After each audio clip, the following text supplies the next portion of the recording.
Hey guys, today we're going to be looking at how I shot the music video for Spirah's Floods.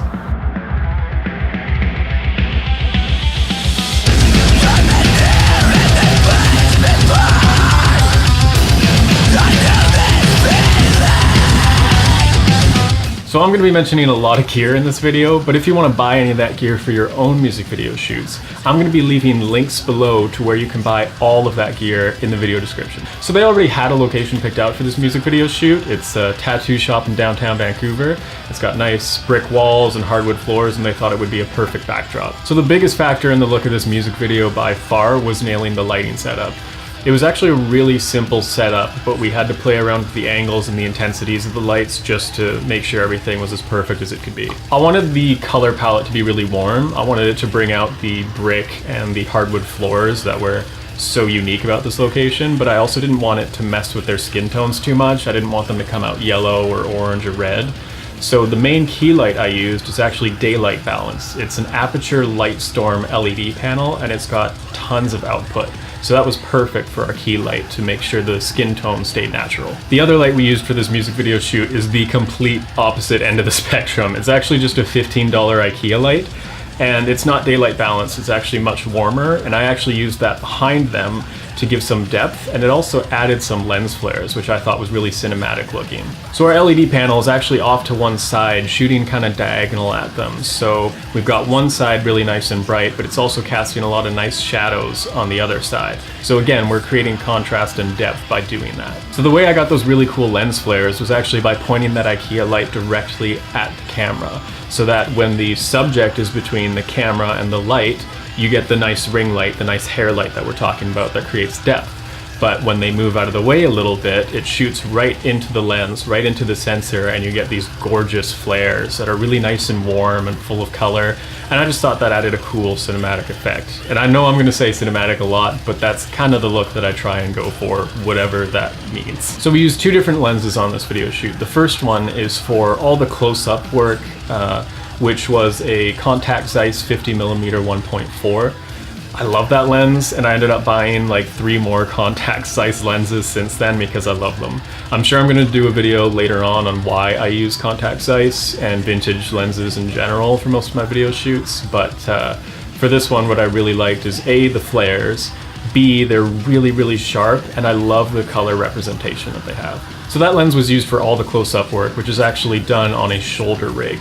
I'm essentially standing in one spot, maybe moving one step to the left or the right, and just kind of following the subject with a good amount of movement to keep it dynamic. I'm trying to reflect what's happening in the song, so it wouldn't make much sense to just set up a tripod or do a lot of really slow, precise moving shots. It's really intense, so I need to imitate that with the movement I'm doing. So a shoulder rig was perfect for that, especially for a close-up when you're trying to get a little bit claustrophobic feeling and really add to that intensity. So the other lens I ended up using for this shoot is one of my personal favorites. It is the Sigma 18-35 f1.8. It's great in low light, and it's got a really usable range of wide shots, which is what makes it perfect for something like a glide cam, where you're typically using a wider lens to begin with.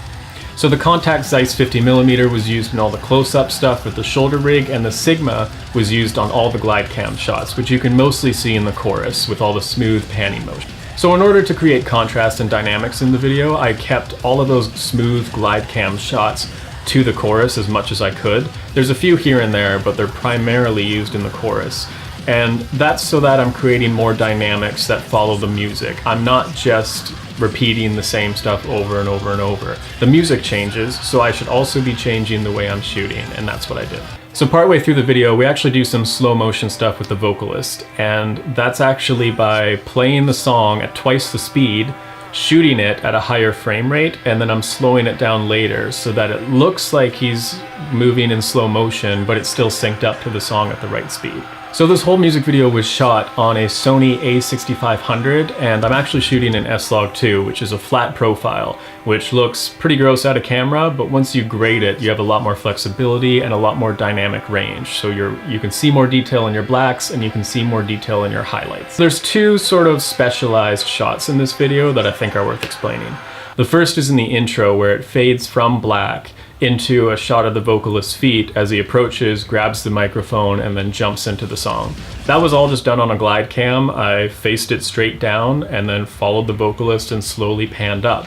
And then when I went to edit it, I started with a black screen and faded slowly into that clip. So it looked like it was fading in from blackness. The other specialized shot in this video is during the breakdown section, where the camera perfectly follows the guitar player's head as he's headbanging. This one was actually just done on a shoulder rig, and I tried my best to follow his movements. But if you want it to be more precise, you can actually shoot it wider than you would normally, and then in After Effects you can set it up to track the guitar player's head. It'll crop in and track his head perfectly. It's a little robotic, and you're gonna lose some quality as a result of that because you're cropping in. I didn't want to lose any quality. I didn't want it to look different from the rest of the shots, so I just shot it on my shoulder rig and hoped for the best. Luckily it turned out exactly the way I wanted it to, so I'm happy. So that's it for this music video breakdown. I hope it helped you learn something that you can apply to your own filmmaking. If you want to use any of the gear that I mentioned in this video, you can find links to where to purchase it in the description below. Thank you guys so much for watching. If you want to see more content like this, music video breakdowns, tutorials, and other educational content, subscribe to my channel because I will definitely be doing more of these. See you guys next time.